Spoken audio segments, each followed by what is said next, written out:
ಶ್ರೀ ಗುರುಭ್ಯೋ ನಮಃ. ಹರಿಕಥಾಮೃತ ಸಾರದ 132ನೇ ಭಾಗವನ್ನು ಇವತ್ತು ಆವೇಶಾವತಾರ ಸಂಧಿಯ 21ನೇ ಸಂಧಿ ಏನಿದೆ ಅದರ 47ನೇ ಪದ್ಯದ ರೂಪದಲ್ಲಿ, ಒಟ್ಟಾರೆ ಪದ್ಯಗಳಲ್ಲಿ 656ನೇ ಪದ್ಯದ ರೂಪದಲ್ಲಿ ನಾವು ಶ್ರವಣ ಮಾಡಬೇಕು.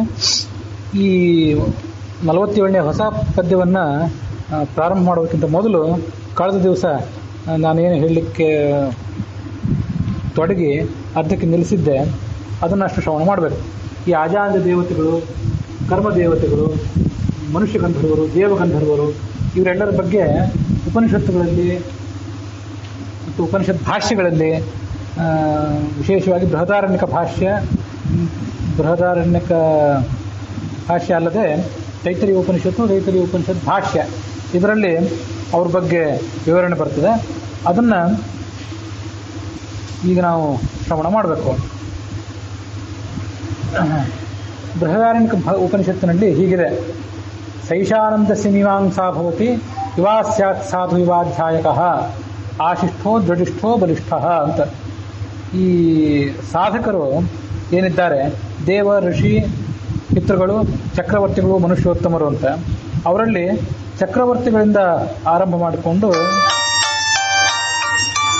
ಇಲ್ಲಿ ಈ ಆನಂದದ ವ್ಯತ್ಯಾಸವನ್ನು, ಯಾವ್ಯಾವ ಸಾಧಕರಿಗೆ ಯಾವ್ಯಾವ ಪ್ರಮಾಣದಲ್ಲಿ ಆನಂದ ವ್ಯತ್ಯಾಸ ಇರ್ತದೆ ಅಂತ ಅನ್ನೋದನ್ನು ಹೇಳ್ತಾರೆ. ಆನಂದಸ್ಯ ಮೀಮಾಂಸಾ ಭವತಿ, ಆನಂದದ ಮೀಮಾಂಸಾ ಅಂತಂದರೆ ಜಿಜ್ಞಾಸ. ಎಷ್ಟು ಆನಂದ ಇರ್ತದೆ, ಯಾರಿಗಿರ್ತದೆ, ಅವ್ರಿಗಿಂತ ಹೆಚ್ಚು ಯಾರಿಗೆ, ಅವ್ರಿಗಿಂತ ಕಡಿಮೆ ಯಾರಿಗೆ, ಇದನ್ನು ಮೀಮಾಂಸಾ ಅಂತ ಕರೀತಾರೆ. ಅಂಥ ಒಂದು ಮೀಮಾಂಸಾವನ್ನು ಇಲ್ಲಿ ಹೇಳ್ತಾರೆ. ಅದಕ್ಕೆ ಭಾಷ್ಯ ಹೀಗಿದೆ: ಮೋಕ್ಷ ಸಾಧಕರಿಗೆ, ಭಗವದ್ಭಕ್ತರಿಗೆ ಹಾಗೆ ಆಗ್ತದೆ, ಅದ್ರ ಬಗ್ಗೆ ಏನು ವಿವಾದ ಇಲ್ಲ. ತತ್ರಾಪಿ ಆನಂದಸ್ಯ ವಿಚಿತ್ರತಾ, ಆ ಮೋಕ್ಷದಲ್ಲೂ ಕೂಡ ಆನಂದ ಅಂತನ್ನೋದು ಏರುಪೇರಾಗಿರ್ತದೆ, ಎಲ್ಲರಿಗೂ ಒಂದೇ ರೀತಿಯಾಗಿ ಇರೋದಿಲ್ಲ. ಇದು ಬಹಳ ವಿಚಿತ್ರ ಅಂತ ಕಾಣಿಸ್ತದೆ ನೋಡೋರಿಗೆ. ದೇವರ ಕಣ್ಣಿನಲ್ಲಿ, ದೇವರ ನ್ಯಾಯದಲ್ಲಿ ಎಲ್ಲರೂ ಸರಿಸಮಾನರು ಅಂತ ಹೀಗೆ ಸಾಮಾನ್ಯವೆಲ್ಲ ಹೇಳ್ತಿರ್ತಾರೆ, ಹಾಗೆ ನಂಬ್ತಾರೆ ಜನ. ಆದರೆ ಈ ಜಗತ್ತು ವರ್ತನೆ ಮಾಡೋ ರೀತಿ ನೋಡಿದರೆ ಒಬ್ಬೊಬ್ಬರು ಒಂದೊಂದು ರೀತಿಯಾಗಿ ಕೆಲಸ ಮಾಡ್ತಾರೆ. ಒಬ್ಬರು ದೊಡ್ಡ ಸಾಧನೆ ಮಾಡ್ತಾರೆ, ಒಬ್ಬರು ಮಧ್ಯಮ ಮಟ್ಟದ ಸಾಧನೆ, ಮತ್ತೊಬ್ಬರದು ಕಡಿಮೆ ಮಟ್ಟದ ಸಾಧನೆ, ಕೆಲವರು ಸಾಧನೆ ಕಡೆ ಪ್ರಯತ್ನವೇ ಮಾಡೋದಿಲ್ಲ. ಹೀಗೆಲ್ಲ ವೈಚಿತ್ರ್ಯ ಅಂತೂ ಜಗತ್ತಿನಲ್ಲಿ ಇದ್ದೇ ಇದೆ. ಸಮಾನವಾಗಿ ಎಲ್ಲರೂ ಸಾಧನೆ ಮಾಡಿದರೆ ಆ ಸಮಾನವಾದಂಥ ಪ್ರತಿಫಲ ಅವ್ರಿಗೆ ಸಿಗ್ತಿತ್ತು ಅಂತ ನಾವು ಅನ್ಬೋದಿತ್ತು.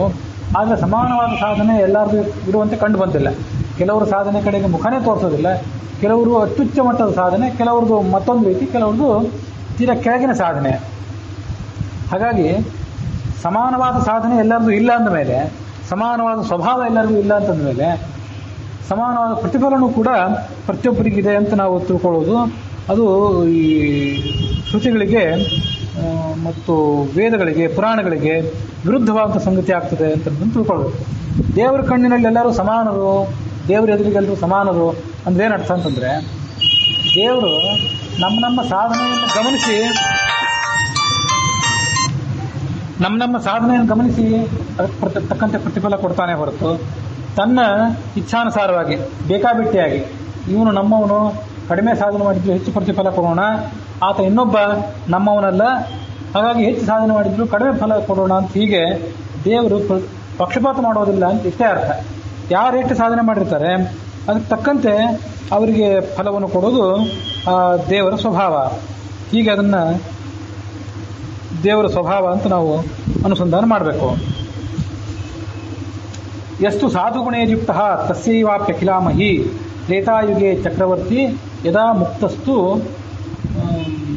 ಸಂಸ್ಕೃತೇ.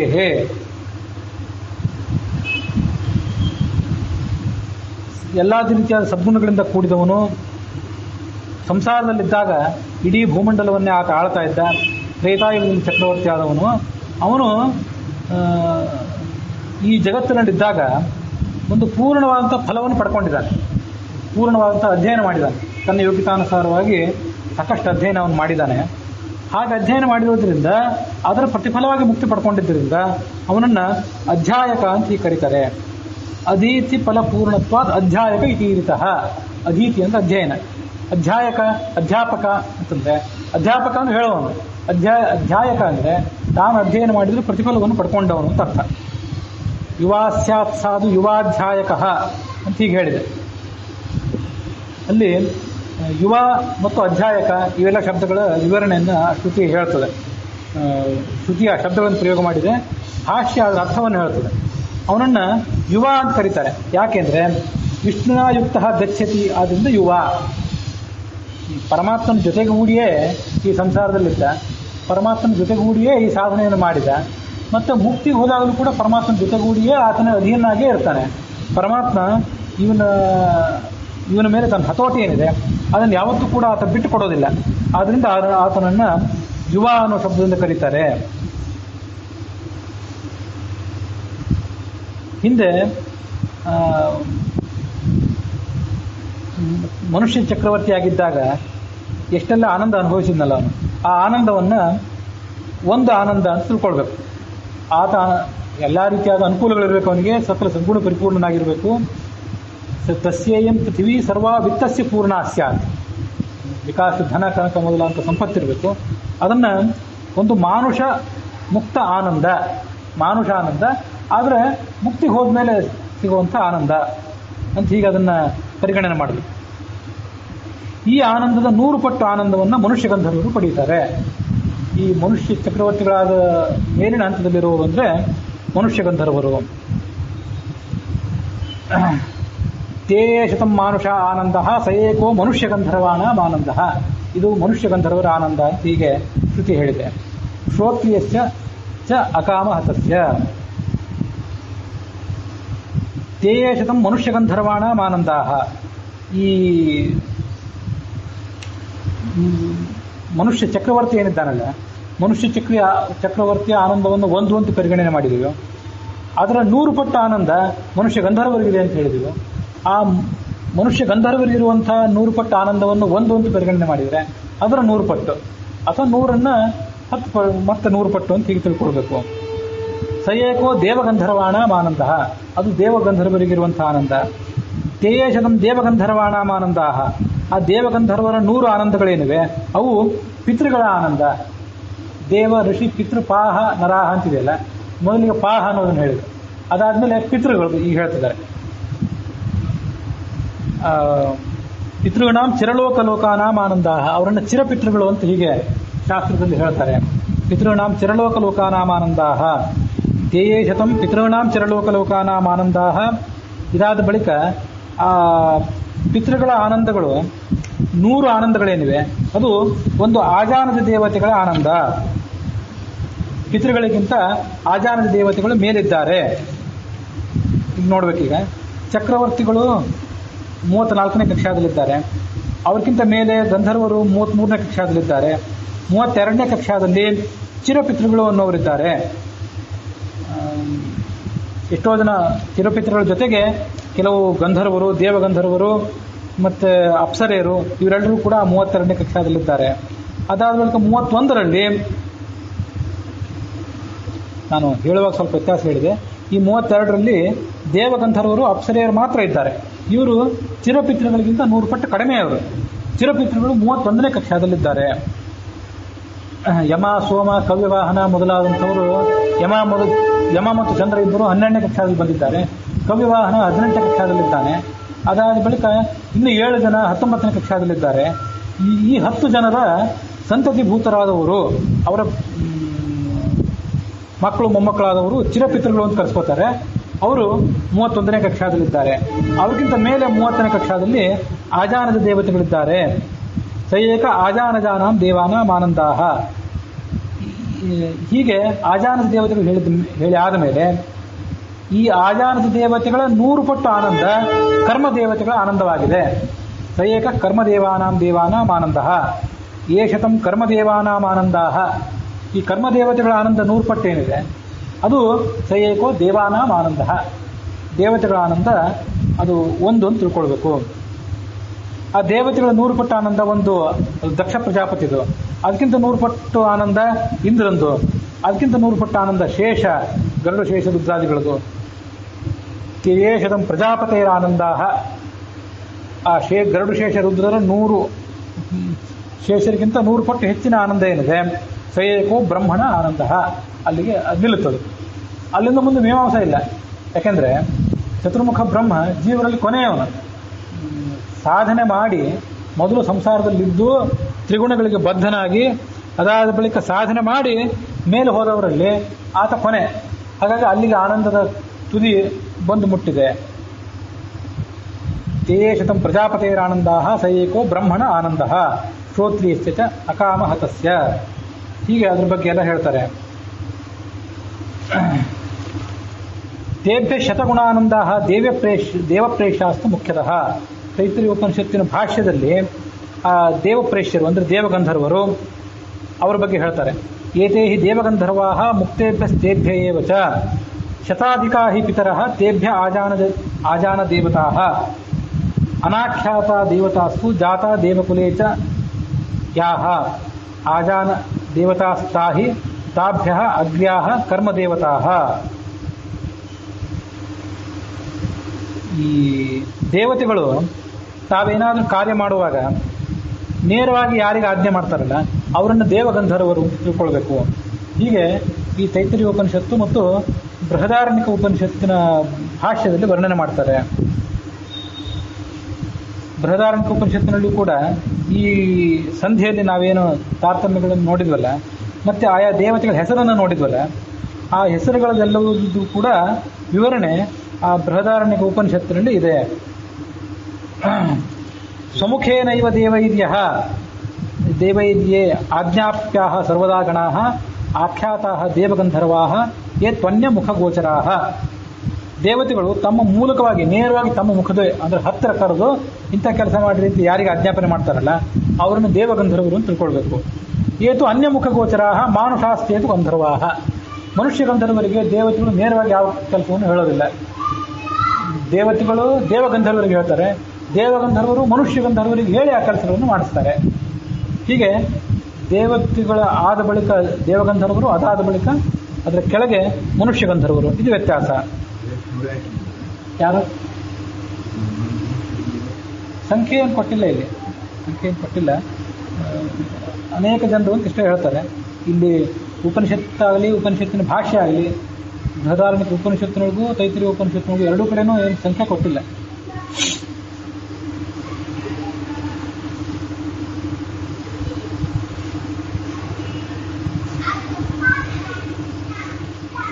ಆಜಾನ ದೇವತಾಸ್ತಾಹಿ ತಾಭ್ಯಃ ಅಗ್ರ್ಯಾಃ ಕರ್ಮದೇವತಾಃ ಅನಾಖ್ಯಾತ ದೇವತಾಸ್ತು ಜಾತಾಃ ದೇವಕುಲೇಚಯಾಃ.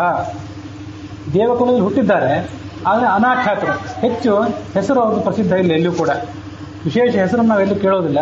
ಅಂಥವ್ರನ್ನೆಲ್ಲ ಅನಾಖ್ಯಾತ ದೇವತೆಗಳು ಅಂತ ಕರಿತೀವಿ.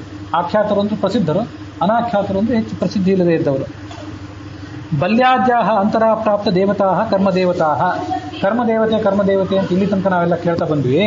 ಕರ್ಮದೇವತೆಗಳು ಅಂದ್ರೆ ಏನು ಅದನ್ನ ಇಲ್ಲಿ ಹೇಳ್ತಾರೆ. ಅಂತರಾಪ್ರಾಪ್ತ ದೇವತಾಃ, ಸೃಷ್ಟಿ ಆದಿಯಲ್ಲಿ ಅವರು ದೇವತೆಗಳಾಗಿರಲಿಲ್ಲ, ಆದರೆ ಸೃಷ್ಟಿ ಆದ ಎಷ್ಟೋ ವರ್ಷಗಳ ಬಳಿಕ ತಮ್ಮ ಕರ್ಮದಿಂದಾಗಿ ನಡುವೆ ದೇವ ಪದವಿಗೆ ಏರಿದವರು, ಅವರನ್ನು ಕರ್ಮದೇವತೆಗಳು ಅಂತ ಹೀಗೆ ಕರೀತಾರೆ. ಯಾರು ಅಂದರೆ ಬಲಿ ಮೊದಲಾದವರು, ಬಲಿ ಚಕ್ರವರ್ತಿ ಇದ್ನಲ್ಲ ಆ ಮೊದಲಾದವರು ಕೂಡ ಕರ್ಮದೇವತೆಗಳ ಪದವಿಗೆ ಏರಿದ್ದಾರೆ. ಅಂಥ ಒಂದು ಶಕ್ತಿ ಅಂತ ಯೋಗ್ಯತೆ ಅವರಿಗೆ ಮೊದಲೇ ಇರ್ತದೆ. ಆದರೆ ಸೃಷ್ಟಿ ಪ್ರಾರಂಭ ಆದಾಗ ಅವರಿಗೆ ಪದವಿ ಸಿಕ್ಕಿರೋದಿಲ್ಲ, ಮುಂದೆ ಸಿಗ್ತದೆ ಅಂತ ಅರ್ಥ. ಬಲ್ಯಾದ್ಯಾಹ ಅಂತರಾಪ್ರಾಪ್ತ ದೇವತಾಃ, ಅಂತರ ಅಂದರೆ ಮಧ್ಯೆ ಆ ದೇವತೆ ಪದವಿಯನ್ನು ಏರಿದವರು. ತಾಭ್ಯಶ್ಚ ತಾತ್ವಿಕಾ ದೇವಾಃ ಸೃಷ್ಟ್ಯಾದವು ದೇವತಾಂ ಗತಾಃ. ಸೃಷ್ಟಿಯ ಪ್ರಾರಂಭದಿಂದಲೂ ದೇವತ್ವ ಪದವಿಯನ್ನು ಪಡೆದವರು ಇರ್ತಾರಲ್ಲ, ಅವರು ಈ ಪುಷ್ಕರನಿಂದ ಪ್ರಾರಂಭ ಮಾಡಿಕೊಂಡು ಪ್ರವಾಹ ವಾಯುವಿನ ತನಕ ಇರೋರು ಇರ್ತಾರೆ. ಅವರು ಮೊದಲೇ ದೇವ ಪದವಿಯನ್ನು ಪಡ್ಕೊಂಡಿದ್ದಾರೆ. ಕರ್ಮ ದೇವತೆಗಳಿಗಿಂತ ಹೆಚ್ಚಿನ ಆನಂದ ಅವ್ರದ್ದಿದೆ. ಹೀಗೆ ಆ ವ್ಯತ್ಯಾಸ ಇದೆ. ಸೃಷ್ಟಿಯಾದವು ದೇವತಾಂಗತಃ ಹೀಗೆ ಉಪನಿಷತ್ತೆಲ್ಲ ಹೇಳಿದೆ. ಮತ್ತು ಅಲ್ಲಿ ಒಂದು ಕಡೆ ಇಂದ್ರ ಅಂತ ಶಬ್ದ ಬಂದಲ್ಲಿ ಇಂದ್ರ ಅಂತ ಅರ್ಥ ತಗೊಳ್ಬಾರ್ದು, ದಕ್ಷ ಪ್ರಜಾಪತಿ ಅಂತ ಅರ್ಥ ತಗೊಳ್ಬೇಕು. ಅದಾದ ಬಳಿಕ ದಕ್ಷ ಪ್ರಜಾಪತಿ ಇಂದ್ರನಿಗಿಂತ ಚಿಕ್ಕವನು. ಆ ದಕ್ಷ ಪ್ರಜಾಪತಿ ಆದಮೇಲೆ ಮೇಲಿನ ಸ್ಥಾನವನ್ನು ಇವನಿಗೆ ಇಂದ್ರನಿಗೆ ಹೇಳಬೇಕು ಅನ್ನೋದ್ರ ವಿವರಣೆ ಇದೆ. ಇಂದ್ರ ಅನ್ನೋ ಶಬ್ದದಿಂದ ದಕ್ಷ ಪ್ರಜಾಪತಿಯನ್ನ, ಬೃಹಸ್ಪತಿ ಅನ್ನೋ ಶಬ್ದದಿಂದ ಇಂದ್ರವನ್ನ, ಮತ್ತು ಬೃಹಸ್ಪತಿ ಪ್ರಜಾಪತಿ ಅನ್ನೋ ಶಬ್ದದಿಂದ ಗರುಡ ಶೇಷ ರುದ್ರರನ್ನ, ಮತ್ತು ಬ್ರಹ್ಮ ಅನ್ನೋ ಶಬ್ದದಿಂದ ಚತುರ್ಮುಖ ಬ್ರಹ್ಮನ ಅಂತ ತೊಗೊಳ್ಬೇಕು. ಹೌದೌದು, ಬ್ರಹ್ಮ ಅಂದರೆ ಚತುರ್ಮುಖ ಬ್ರಹ್ಮ, ಪ್ರಜಾಪತಿ ಅಂದರೆ ಗರುಡಶೇಷ ರುದ್ರರು. ಹೀಗೆ ಆ ವ್ಯತ್ಯಾಸಗಳನ್ನು ತಿಳ್ಕೊಳ್ಬೇಕು. ಇಲ್ಲಿವರೆಗೆ ಆ ಅಜಾನದ ದೇವತೆಗಳು, ಕರ್ಮ ದೇವತೆಗಳು, ದೇವಗಂಧರ್ವರು, ಮನುಷ್ಯ ಗಂಧರ್ವರು ಇವ್ರ ಬಗ್ಗೆ ಎಲ್ಲ ಶ್ರವಣ ಮಾಡಿದ್ವಿ. ಮುಂದೆ ಈ ದೇವತೆಗಳ ಒಂದು ವೈಶಿಷ್ಟ್ಯವನ್ನು ಹೇಳ್ತಾರೆ. ಅದನ್ನು ಹಿಂದೆ ಒಂದು ಸ್ವಲ್ಪ ಮಟ್ಟಿಗೆ ಸಂಕ್ಷಿಪ್ತವಾಗಿ ನಾವು ಶ್ರವಣ ಮಾಡಿದ್ದೆವು. ಅದನ್ನು ಈಗ ಇನ್ನೊಂದು ಬಾರಿ ಹೇಳ್ತಾರೆ ದಾಸರು. ಸುರರೊಳಗೆ ವರ್ಣಾಶ್ರಮಗಳೆಂಬೆರಡು ಧರ್ಮಗಳಿಲ್ಲ, ತಮ್ಮೊಳು ನಿರುಪಮರು ಎಂದೆನಿಸಿಕೊಂಬರು ತಾರತಮ್ಯದಲ್ಲಿ. ಗುರುವಿಕೆಯು ಶಿಷ್ಯತ್ವ ಋಷಿಗಳೊಳಿರುತ್ತಿಹುದು, ಆಜಾನ ಸುರರಿಗೆ ಚಿರಪಿತೃ ಶತಾಧಮರೆನಿಸುವರು 7 ಜನರುಳಿದು. ಈ ದೇವತೆಗಳಿಗೆ ವರ್ಣ ಮತ್ತು ಆಶ್ರಮ ಅಂತ ಅನ್ನೋದು ಇರೋದಿಲ್ಲ. ವರ್ಣ ಅಂತಂದರೆ ನಾನು ಹಿಂದೆ ಹೇಳಿದ್ದಾರೆ, ಬ್ರಾಹ್ಮಣ, ಕ್ಷತ್ರಿಯ, ವೈಶ್ಯ, ಶೂದ್ರ, ಇವು ದೇವತೆಗಳಿಗೆ ಇರೋದಿಲ್ಲ. ಮತ್ತು ಆಶ್ರಮನೂ ಕೂಡ ಇರೋದಿಲ್ಲ. ಗೃಹಸ್ಥಾಶ್ರಮ, ಸನ್ಯಾಸಿ ಋಷಿಗಳು, ಸನ್ಯಾಸಿ ದೇವತೆಗಳು, ಗೃಹಸ್ಥ ದೇವತೆಗಳು, ಹೀಗೆ ಯಾವುದು ಕೂಡ ಇಲ್ಲ. ಸಮಸ್ತ ವರ್ಣಗಳು, ಸಮಸ್ತ ಆಶ್ರಮಗಳು ಯಾವಾಗಲೂ ಕೂಡ ಅವರಿಗಿರ್ತವೆ. ಇಂಥದ್ದೊಂದು ನಿರ್ದಿಷ್ಟಕ್ಕೆ ಅವರು ಸಂಬಂಧಪಟ್ಟವರಲ್ಲ. ಆದರೆ ಒಂದೊಂದು ವರ್ಣಕ್ಕೆ ಅಭಿಮಾನಿಗಳು ಅಂತಿದ್ದಾರೆ. ಚತುರ್ಮುಖ ಬ್ರಹ್ಮ, ಬೃಹಸ್ಪತಿ ಮೊದಲಾದವರೆಲ್ಲ ಬ್ರಾಹ್ಮಣ್ಯಕ್ಕೆ ಅಭಿಮಾನಿಗಳು. ಮತ್ತು ವಾಯುದೇವ ಕ್ಷತ್ರಿಯ ವರ್ಣಕ್ಕೆ ಅಭಿಮಾನಿ. ಹೀಗಿದೆ ಹೊರತು ಸ್ವತಃ ಅವರಿಗೆ ಯಾವುದೇ ವರ್ಣ ಅಂತ ಅನ್ನೋದಿಲ್ಲ. ವರ್ಣ ಇದ್ದದ್ದು ಅದು ದೇವತೆಗಳಿಗೂ ಇಲ್ಲ, ರಾಕ್ಷಸರಿಗೂ ಇಲ್ಲ, ಮನುಷ್ಯರಿಗೆ ಮಾತ್ರ ಇದೆ ಅಂತ ನಾನು ಹಿಂದೊಂದ್ಸರಿ ಹೇಳಿದ್ದೆ. ಅದು ಮನುಷ್ಯರಲ್ಲಿ ಯಾರಿಗೆ ಮುಕ್ತಿಗೆ ಹೋಗಬೇಕಾದಂಥ ಮನುಷ್ಯರಿದ್ದಾರಲ್ಲ, ಮುಕ್ತಿಗೆ ಹೋಗುವಂಥ ಯೋಗ್ಯತಾ ಇದ್ದವರು ಸಾತ್ವಿಕರು, ಅವರಲ್ಲಿ ಮಾತ್ರ ಬ್ರಾಹ್ಮಣ, ಕ್ಷತ್ರಿಯ, ವೈಶ್ಯ, ಶೂದ್ರ ಅನ್ನುವಂಥ 4 ವರ್ಣಗಳು. ಇದು ಇಲ್ಲಿ ಕೊಡ್ತಾ ಇರುವಂಥ ವಿವರಣೆ ಎಲ್ಲನೂ ಕೂಡ ಸ್ವರೂಪಕ್ಕೆ ಸಂಬಂಧಪಟ್ಟದ್ದು. ಶರೀರಕ್ಕೆ ಸಂಬಂಧಪಟ್ಟದ ಬಗ್ಗೆ ಇಲ್ಲಿ ಹೇಳ್ತಿಲ್ಲ. ಶರೀರಕ್ಕೆ ಸಂಬಂಧಪಟ್ಟಂತೆ ಇಲ್ಲಿ ಹೇಳುವ ಅವಶ್ಯಕತೆಯೇ ಇಲ್ಲ. ಯಾಕಂದರೆ ಒಂದು ಬಾರಿ ಭೂಲೋಕದಲ್ಲಿ ಹುಟ್ಟಿದಾಗ ಒಬ್ಬ ದೇವತೆಯು ಕೂಡ ಬ್ರಾಹ್ಮಣನಾಗಿ ಹುಟ್ಟಬಹುದು. ಅವನ ಶರೀರ ಬ್ರಾಹ್ಮಣ ಶರೀರವಾಗಿ ಹುಟ್ಟಬಹುದು. ಯಮನಂಥ ದೇವತೆ ಒಬ್ಬ ಅದು ಶೂದ್ರನಾಗಿ ಹುಟ್ಟಿದ. ಮತ್ತೊಂದು ಬಾರಿ ಯಾರೋ ಆನೆಯಾಗಿ ಹುಟ್ಟಬಹುದು, ಮತ್ತೊಂದು ಯಾವುದೋ ಪಕ್ಷಿಯಾಗಿ ಹುಟ್ಟಬಹುದು, ಮತ್ತು ರಾಕ್ಷಸರು ಕೂಡ ಬ್ರಾಹ್ಮಣರಾಗಿ ಹುಟ್ಟಬಹುದು. ಹೀಗೆ ನಾನಾ ರೀತಿಯಾಗಿ ಹುಟ್ಟಬಹುದು. ಹುಟ್ಟೋದು ಯಾವ ರೀತಿಯಾಗಿ ಹುಟ್ಟಬಹುದು. ದೇವತೆಯ ಅಂತ ಕರ್ಮದ ದೇವತೆಯಾದ ಪ್ರಹ್ಲಾದನೂ ಕೂಡ ರಾಕ್ಷಸ ಜಾತಿಯಲ್ಲಿ ಹುಟ್ಟಿದ. ಹೀಗೆ ಇಲ್ಲಿ ಹುಟ್ಟುವಾಗ ಯಾರು ಯಾವ ರೀತಿಯಾಗಿ ಹುಟ್ಟಬಹುದು, ಅದ್ರ ಬಗ್ಗೆ ಇಲ್ಲಿ ವಿವರಣೆ ಕೊಡ್ತಿಲ್ಲ. ಇಲ್ಲಿ ಕೊಡುವಂಥ ವಿವರಣೆ ಎಲ್ಲ ಏನಿದೆ ಅದು ಮುಕ್ತಿಯೋಗ್ಯರಾದವರಲ್ಲಿ, ಅವರಲ್ಲೂ ಮನುಷ್ಯರಿಗೆ ಮಾತ್ರ ಈ ರೀತಿಯಾದಂಥ 4 ವಿಧವಾದ ವ್ಯವಸ್ಥೆ. ಹಿಂದಿನ ಸಂಧಿಯ ಪ್ರಾರಂಭದಲ್ಲಿ ಹೇಳಿದ್ದೆ, ಅದನ್ನು ಈಗ ನೆನಪು ಮಾಡ್ಕೊಳ್ಬೇಕಷ್ಟೆ. ಸುರರೊಳಗೆ ವರ್ಣಾಶ್ರಮಗಳೆಂಬೆರಡು ಧರ್ಮಗಳಿಲ್ಲ. ವರ್ಣ ಅನ್ನೋದನ್ನೇ ದಾಸರು ವರ್ಣ ಅಂತ ತಗೊಂಡಿದ್ದಾರೆ. ವರ್ಣ ಮತ್ತು ಆಶ್ರಮಗಳೆಂಬ 2 ಧರ್ಮಗಳು ಅವರಿಗಿಲ್ಲ. ತಮ್ಮಳು ನಿರುಪಮರು, ಅವರಿಗೆ ಯಾರೂ ಸಾಟಿ ಇಲ್ಲ. ಆಯಾ ಕಕ್ಷಾದಲ್ಲಿ ಅವರವರು ಶ್ರೇಷ್ಠರು. ಹಿಂದಿನ ಕಕ್ಷಾದಲ್ಲಿ ಬೇರೆಯವರಿದ್ದಾರೆ. ನಿರುಪಮರು ಅಂತಂದರೆ ಭಗವಂತನ ಕುರಿತಾದಷ್ಟು ದೊಡ್ಡ ಸಾಧನೆ ಮಾಡಿ ಅಂತ ಪ್ರತಿಫಲ ಪಡ್ಕೊಂಡವರು ಶ್ರೇಷ್ಠರು ಅಂತ ಇಷ್ಟೇ ಅರ್ಥ. ಹಿಂದೆನಿಸಿಕೊಂಬರು ತಾರತಮ್ಯದಲ್ಲಿ. ಮತ್ತು ಅವ್ರಿಗಿಂತ ಒಬ್ಬರು ಹಿರಿಯರು ಇರ್ತಾರೆ, ಅವ್ರ ಗುರುಗಳು ಅನಿಸ್ಕೊಂಡಿರ್ತಾರೆ. ಕೆಳಗೆ ಅವರೊಬ್ರು ಇರ್ತಾರೆ, ಅವ್ರ ಶಿಷ್ಯರು ಅಂತ ಕೂಡ ಅನಿಸ್ಕೊಂಡಿದ್ದಾರೆ. ಗುರು ಶಿಷ್ಯ ಭಾವ ಅಂತ ಅನ್ನೋದು ಆಜಾನದ ದೇವತೆಗಳಿಗೆ, ಋಷಿಗಳಿಗೆ ಎಲ್ಲರಿಗೂ ಕೂಡ ಇದ್ದದ್ದೇ. ಇದು ಯಾವತ್ತೂ ಹೋಗುವಂಥದ್ದಲ್ಲ. ಹಿರಿಯರಾದವ್ರನ್ನ ಗೌರವಿಸಬೇಕು, ಕಿರಿಯರಾದವರಿಗೆ ಜ್ಞಾನೋಪದೇಶ ಮಾಡಬೇಕು ಅನ್ನುವಂಥ ವ್ಯವಸ್ಥೆ ಇದು ಯಾವ ಕಾಲಕ್ಕೂ ಅವರೆಲ್ಲರಲ್ಲೂ ಕೂಡ ಇದ್ದದ್ದೇ. ಗುರುವಿಕೆಯು ಶಿಷ್ಯತ್ವ ಋಷಿಗಳೊಳು ಇರುತ್ತಿಹುದು ಆಜಾನ ಸುರರಿಗೆ. ಮತ್ತೆ ಈ ಚಿರಪಿತೃಗಳು ಅಂತಿದ್ದಾರಲ್ಲ, ಆ ಚಿರಪಿತೃಗಳಲ್ಲಿ 7 ಜನರನ್ನು ಬಿಟ್ಟು ಉಳಿದವರೆಲ್ಲರೂ ಕೂಡ ಆಜಾನದ ದೇವತೆಗಳಿಗೆ 100 ಗುಣ ಕಡಿಮೆ ಅಂತ ಅನ್ಸ್ಕೊಂಡಿದ್ದಾರೆ. ಚಿರಪಿತೃಗಳು ಅಂತಿದ್ದಾರೆ ಯಮ, ಸೋಮ, ಕವ್ಯವಾಹನ ಅಂತ 3 ಜನ, ಮತ್ತೆ 3 + 7 ಒಟ್ಟು 10 ಜನ ಪಿತೃದೇವತೆಗಳು.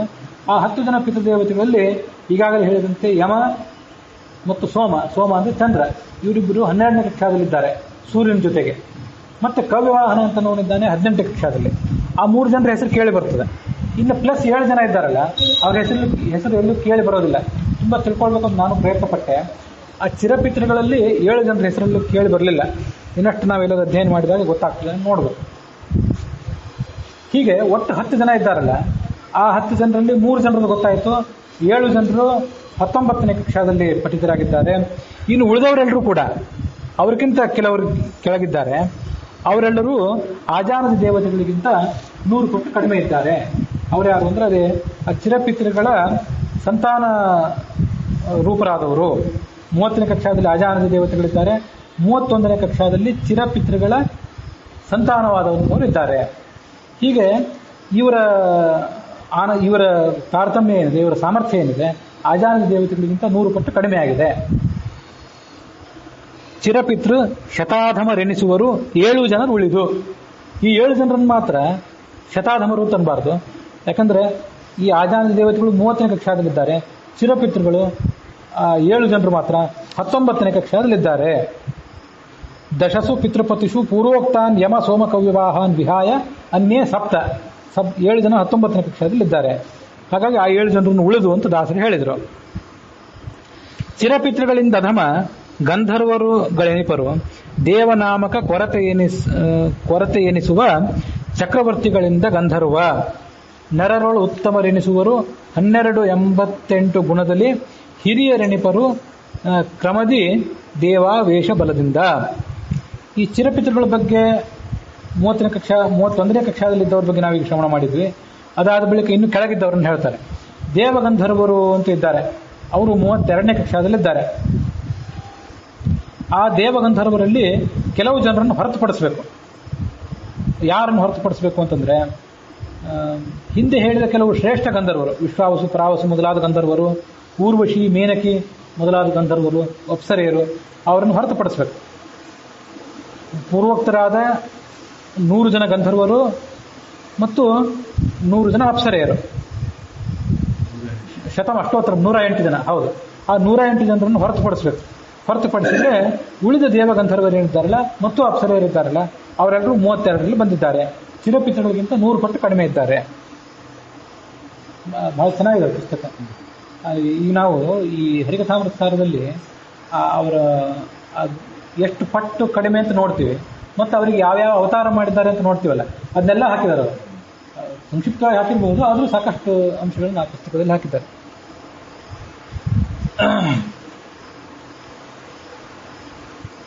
ದೇವಗಂಧರ್ವರು ಚಿರಪಿತೃಗಳಿಗಿಂತ ಕಡಿಮೆ ಎನಿಸ್ಕೊಂಡಿದ್ದಾರೆ. ಗಂಧರ್ವರು ಅಂತ ಇಷ್ಟೇ ಇದೆ, ಅದು ಗಂಧರ್ವರುಗಳೆನಿಪರು ದೇವನಾಮಕ. ದೇವಗಂಧರ್ವರು ಅಂತ ಅದನ್ನ ಈ ಹೊಂದಾಣಿಕೆ ಮಾಡ್ಕೊಂಡು ಓದಬೇಕು. ಇದಾದ ಬಳಿಕ ಮನುಷ್ಯ ಗಂಧರ್ವರು ಅಂತಿದ್ದಾರೆ 33ನೇ ಕಕ್ಷಾದಲ್ಲಿ. ಅವರು ಈ ದೇವಗಂಧರ್ವರಿಗಿಂತ 100 ಪಟ್ಟು ಕಡಿಮೆ ಇದ್ದಾರೆ. ಅದಾದ ಬಳಿಕ 34ರಲ್ಲಿ ಚಕ್ರವರ್ತಿಗಳಿದ್ದಾರೆ. ದಾಸರಿಲ್ಲಿ 33ರಲ್ಲಿದ್ದವರನ್ನು ಇಲ್ಲಿ ಹೇಳಲಿಲ್ಲ, ಬಹುಶಃ ಮುಂದೆ ಹೇಳ್ತಾರೆ. ನರಗಂಧರ್ವರು ಇತ್ಯಾದಿಗಳ ವಿವರ ಅಂತ ಮುಂದಿನ ಪದ್ಯದಲ್ಲಿದೆ. ಇಲ್ಲಿ ಚಕ್ರವರ್ತಿಗಳ ಬಗ್ಗೆ ಹೇಳ್ತಾರೆ ನೋಡ್ರಿ. ನರರೊಳು ಉತ್ತಮರೆಂದು ಎನಿಸುವರು. ನರರೊಳು ಉತ್ತಮರು, ಮನುಷ್ಯರಲ್ಲಿ ಶ್ರೇಷ್ಠರು. ಇದೆಲ್ಲವೂ ಕೂಡ ಮನುಷ್ಯರು ಅಂತಂದ್ರೆ ಶರೀರತಃ ಮನುಷ್ಯರಲ್ಲ, ಮೂಲಭೂತವಾಗಿ ಮುಕ್ತಿಯೋಗ್ಯರಾದವರಲ್ಲಿ ಕೊನೆಯ ಗ್ರೇಡ್ ಅಂತ ಏನಿದೆಯಲ್ಲ ಅವರನ್ನು ಮನುಷ್ಯ ಅನ್ನೋ ಶಬ್ದದಿಂದ ಹೇಳ್ತಾರೆ. 1288 ಗುಣದಲ್ಲಿ 12 + 88 ಅಂದ್ರೆ 100 ಪಟ್ಟು ಕಡಿಮೆ ಇದ್ದಾರೆ ಅಂತ ಅರ್ಥ. ಹಿರಿಯರೆನಿಪರು ಕ್ರಮದಿ ದೇವಾವೇಶ ಬಲದಿಂದ. ಕೆಲವೊಬ್ಬರಲ್ಲಿ ಅವರು ಯಾವುದೇ ಒಂದು ಕಕ್ಷಾದಲ್ಲಿದ್ದರೂ ಕೂಡ ಮತ್ತೊಬ್ಬ ಯಾವುದೋ ಹಿರಿಯ ದೇವತೆ ಆವೇಶ ಇದ್ದುಬಿಟ್ರೆ ಸ್ವಲ್ಪ ಅವರು ಮೇಲಿನ ಕಕ್ಷಾಕ್ಕೆ ಹೋಗ್ತಾರೆ. ಅಂಥವೆಲ್ಲ ಹಿಂದೆ ಪ್ರಹ್ಲಾದರಾಜನ ಬಗ್ಗೆ ಹೇಳಿದ್ವಲ್ಲ, ಹಾಗಾಗುವ ಒಂದು ವಿಚಿತ್ರ ವಿದ್ಯಮಾನನೂ ಕೂಡ ಕೆಲವು ಬಾರಿ ಇದೆ.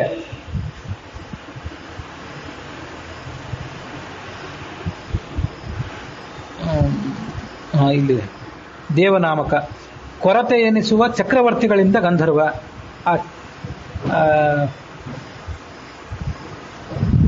ಚಕ್ರವರ್ತಿಗಳು ಆ ಗಂಧರ್ವರಿಗಿಂತ ಕಡಿಮೆ ಅಂತ ಅನಿಸ್ಕೊಂಡಿದ್ದಾರೆ. ಎಷ್ಟು ಪಟ್ಟು ಕಡಿಮೆ ಅಂದರೆ 100 ಪಟ್ಟು ಕಡಿಮೆ ಅಂತ ಅನಿಸ್ಕೊಂಡಿದ್ದಾರೆ. ಆದರೆ ಚಕ್ರವರ್ತಿಗಳು ಮನುಷ್ಯರಿಗಿಂತ 100 ಪಟ್ಟು ಹೆಚ್ಚಾಗಿದ್ದಾರೆ. ಅಲ್ಲಿ ಹಿರಿಯರು ಅಂತಿದೆಯೋ ಕಿರಿಯರು ಅಂತಿದೆಯೋ ನಿಮ್ಮ ಪಾಠದಲ್ಲಿ, ಹರಿಕಥಾಮೃತಸಾರ ಪಾಠದಲ್ಲಿ ಹಿರಿಯರು ಪಾಠವೇ ಸರಿ. ಯಾಕಂದ್ರೆ ಇಲ್ಲಿಗ ಚಕ್ರವರ್ತಿಗಳ ಬಗ್ಗೆ ಹೇಳ್ತಿದ್ದಾರೆ ಹಿರಿಯರು. ಕೆಲವು ಕಡೆ ಎಲ್ಲೋ ಕಿರಿಯರು ಅಂತಿದೆ, ಕಿರಿಯರು ಅಂತ ಇಟ್ಕೊಳ್ಳೋದು ಬೇಡ ಅಂತ ಶಿವಜಯಂತ ಸ್ವಾಮಿಗಳು ಹೇಳಿದ್ದಾರೆ. ಹಾಗಾಗಿ ಹಿರಿಯರು ಅನ್ನೋ ಪಾಠವೇ ಹೆಚ್ಚು ಅರ್ಥದ ದೃಷ್ಟಿಯಿಂದ ಯೋಗ್ಯ. ಯಾಕೆಂದ್ರೆ ಕ್ರಮದಿ ದೇವಾವೇಶ ಬಲದಿಂದ, ದೇವತೆಗಳ ಆವೇಶ ಅವರಲ್ಲಿ ಇರ್ತದಾದ್ರಿಂದ ಹಾಗೆ ಅವರು ಮೇಲಿನ ಕಕ್ಷಾದಲ್ಲಿ ಪಠಿತರಾಗಿದ್ದಾರೆ. ದೇವತೆಗಳಿಂ ಪ್ರೇಷ್ಯರಿಣಿಪರು ದೇವಗಂಧರ್ವರುಗಳ ಅವರಿಂದಾವ ಕಾಲಕ್ಕೂ ಶಿಕ್ಷಿತರು ನರನಾಮ ಗಂಧರ್ವ. ಕೇವಲ ಸದ್ಭಕ್ತಿಪೂರ್ವಕ ಯಾವದಿಂದ್ರಿಯಗಳ ನಿಯಾಮಕ ಶ್ರೀವರ್ಣೆ ಎಂದರಿತು ಭಜಿಪರು ಮಾನುಷೋತ್ತಮರು. ದೇವತೆಗಳಿಂದ ಪ್ರೇಷ್ಯರು. ದೇವತೆಗಳಿಂದ ಅಂದ್ರೆ ದೇವತೆಗಳಿಂದ ಅಂತ ಅರ್ಥ. ಪ್ರೇಷ್ಯರು ಅಂದ್ರೆ ಸೇವಕರು. ಸೇವಕರು ಅನ್ನೋದಕ್ಕೆ ಒಂದು ಸ್ವಲ್ಪ ಅರ್ಥ ಇದೆ. ಹೀಗೆ ನೋಡ್ರಿ, ಸಂಸ್ಕೃತದಲ್ಲಿ ಒಂದೊಂದು ಆನೆ, ಕುದುರೆ ಇದನ್ನೆಲ್ಲ ಹೇಳಲಿಕ್ಕೆ 8-10 ಪರ್ಯಾಯ ಪದಗಳು ಇರ್ತವೆ. ಆದರೆ ಯಾವ ಶಬ್ದವೂ ಕೂಡ ಪೂರ್ಣವಾಗಿ ಸಮಾನಾರ್ಥಕ ಅಲ್ಲ. ಒಂದು ಉದಾಹರಣೆ ಇದೆ. ಸೇವಕ ಅಂತ ಹೇಳಲಿಕ್ಕೆ ಕಿಂಕರ ಅನ್ನೋ ಶಬ್ದ ಇದೆ, ಪ್ರೇಷ್ಯ ಅಂತಿದೆ, ಭುಜಿಷ್ಯ ಅಂತಿದೆ, ಪರಿಚಾರಕ ಅಂತಿದೆ. ಭುಜಿಷ್ಯ, ಕಿಂಕರ, ಪ್ರೇಷ್ಯ, ಪರಿಚಾರಕ ಎಲ್ಲ ಅಮರಕೋಶದಲ್ಲಿ ಬಂದ ಶಬ್ದ. ಪ್ರೇಷ್ಯ ಅಂದ್ರೆ ಕಳಿಸಿಕೊಡಲ್ಪಡೋನು ಅಂತ ಅರ್ಥ. ನನಗೆ ಯಾವುದೋ ಒಂದು ಕೆಲಸ ಮಾಡಲಿಕ್ಕೆ ಬಿಡುವಿಲ್ಲದೆ ಇದ್ದಾಗ ನನ್ನ ಕೆಳಗಿನವನೊಬ್ಬರನ್ನು ಕಳಿಸ್ತೇನೆ. ಪ್ರೇಷಣ ಮಾಡೋದು ಅಂದ್ರೆ ಕಳಿಸ್ಕೊಡೋದು. ಪ್ರೇಷಣ ಅನ್ನೋ ಶಬ್ದ ಎಲ್ಲರಿಗೂ ಗೊತ್ತಿದ್ದೇ ಇದೆ. ಹಾಗಾಗಿ ಪ್ರೇಷ್ಯ ಅಂದ್ರೆ ನಾನು ಯಾರನ್ನು ಕಳಿಸ್ತೀನೋ ನನ್ನ ಪರವಾಗಿ ಆತ ಪ್ರೇಷ್ಯ. ಕಿಂಕರ ಅಂದ್ರೆ ಯಾವಾಗಲೂ ಏನು ಮಾಡಲಿಕ್ಕೆ ನನ್ನ ಎದುರಿಗೆ ಬಂದು ನಿಂತಿರ್ತಾನೆ, ಅವನೆಲ್ಲ ಹೊರಗೆ ಹೋಗೋದಿಲ್ಲ. ನಮ್ಮ ಖಾಸ ಅಗತ್ಯಗಳನ್ನು ನೋಡಿಕೊಂಡು ನಮ್ಮ ಕೆಲಸಗಳನ್ನು ಮಾಡಿಕೊಂಡು ಹೋಗೋದು ಕಿಂಕರ. ಭುಜಿಷ್ಯ ಆ ಶಬ್ದನೂ ಕೂಡ ಅದನ್ನೇ ಹೇಳ್ತದೆ. ಹೀಗೆ ಎಲ್ಲ ಕೆಲಸಗಳನ್ನು ಮಾಡುವವರು ಈ ಸೇವಕರಾದರೂ ಸ್ವಲ್ಪ ಅವರಲ್ಲಿ ವ್ಯತ್ಯಾಸ ಇದೆ. ಅದಕ್ಕೆ ದೇವತೆಗಳಿಂದ ಪ್ರೇಷ್ಯರು. ದೇವತೆಗಳಿಂದ ಇವರು ಕಳಿಸಲ್ಪಡ್ತಾರೆ, ಏನಾದರೂ ಒಂದು ಕೆಲಸ ಮಾಡಿ ಬಂದರು ಅಂತ ಹೇಳಿ. ಪ್ರೇಷ್ಯರಣಿಪರು ಯಾರವರು ಅಂದರೆ ದೇವಗಂಧರ್ವರು. ಅವರಿಂದ ಆವ ಕಾಲಕ್ಕೂ ಶಿಕ್ಷಿತರು ನರಗಂಧರ್ವರು.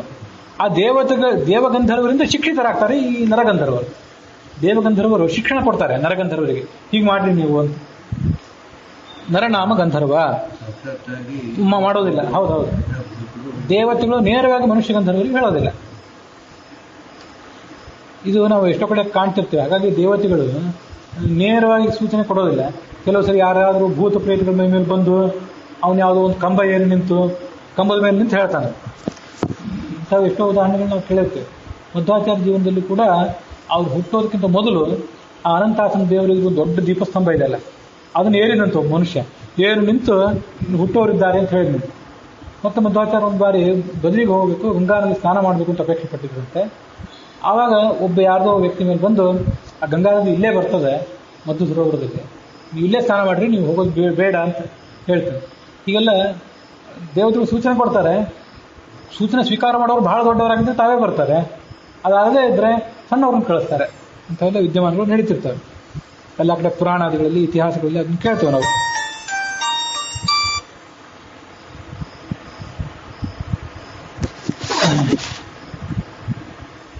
ಮುಂದೆ ಈ ಮನುಷ್ಯ ಗಂಧರ್ವರ ಕೆಳಗೆ ಚಕ್ರವರ್ತಿಗಳಿದ್ದಾರೆ.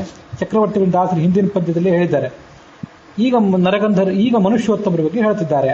ನರೋತ್ತಮಾಹ ಚತುರ್ವರ್ಣಗತಾಹ ಚಕ್ರವರ್ತಿಭ್ಯ ಶತಗುಣಾವರಾಹ ಅಂತ ಇಲ್ಲಿ ಗೋವಿಂದಾಚಾರ್ಯರ ವಾಕ್ಯ ಇದೆ. ಈ ಮನುಷ್ಯೋತ್ತಮರು ಏನ್ ಮಾಡ್ತಾರೆ ಅಂದ್ರೆ ಅತಿ ಸದ್ಭಕ್ತಿಪೂರ್ವಕವಾಗಿ ಭಗವಂತನನ್ನು ಭಜನೆ ಮಾಡ್ತಾರೆ. ಮತ್ತು ಎಲ್ಲಾ ಇಂದ್ರಿಯಗಳಿಗೂ ಅವನೇ ನಿಯಾಮಕ. ಶ್ರೀವರನೇ ಎಂದರಿತು ಭಜಿಪರು ಮಾನುಷೋತ್ತಮರು. ಇವರು ಆ ಮುಕ್ತಿಯೋಗ್ಯರಲ್ಲಿ ಅತಿ ಕೊನೆಯ ಹಂತದವರು. ಇವ್ರು ಹೀಗೆ ಭಜನೆ ಮಾಡ್ತಾರೆ ಅಂತ ಯಾಕೆ ಹೇಳಿದ್ರು ಅಂದ್ರೆ, ದೇವತೆಗಳೆಲ್ಲ ಮಾಡೇ ಮಾಡ್ತಾರೆ, ಅವ್ರ ಬಗ್ಗೆ ಹೇಳಬೇಕಾಗಿಲ್ಲ. ಇಲ್ಲಿ ಈ ಜಗತ್ತಿನಲ್ಲಿ ಹುಟ್ಟಿದವರು ಅಂತವ್ರು ಇದ್ದಾರಲ್ಲ, ಇಲ್ಲಿ ಮನುಷ್ಯರಲ್ಲಿ ಉತ್ತಮರಾದವರು ಭಜನೆ ಮಾಡಿದರೆ ಅವ್ರು ಮುಕ್ತಿಯೋಗ್ಯರು. ಮನುಷ್ಯರಲ್ಲಿ ಮಧ್ಯಮರಾದವರು ಅವರು ರಾಜಸರ, ಮುಕ್ತಿಗೆ ಹೋಗೋದಿಲ್ಲ, ದುರ್ಗತಿಗೆ ಹೋಗೋದಿಲ್ಲ, ಇಲ್ಲ ಸುಮ್ಮನೆ ಒದ್ದಾಡ್ತಿರ್ತಾರೆ. ಮನುಷ್ಯರಲ್ಲಿ ಅಧಮರಾದವರು ಇರ್ತಾರಲ್ಲ, ಅವ್ರು ತಮಸ್ಸಿಗೆ ಹೋಗ್ತಾರೆ. ಅದಕ್ಕಾಗಿ ಈ ಮನುಷ್ಯರಿಗೆ ಮಾತ್ರ ಈ ವಿಶೇಷಣ ಕೊಟ್ಟರು. ಮನುಷ್ಯರು ಯಾವಾಗಲೂ ಒಂದೊಂದ್ಸರಿ ಮಾಡ್ತಿರ್ತಾರೆ, ಅದಕ್ಕೆ ವಿಶೇಷಣ ಕೊಟ್ಟರು.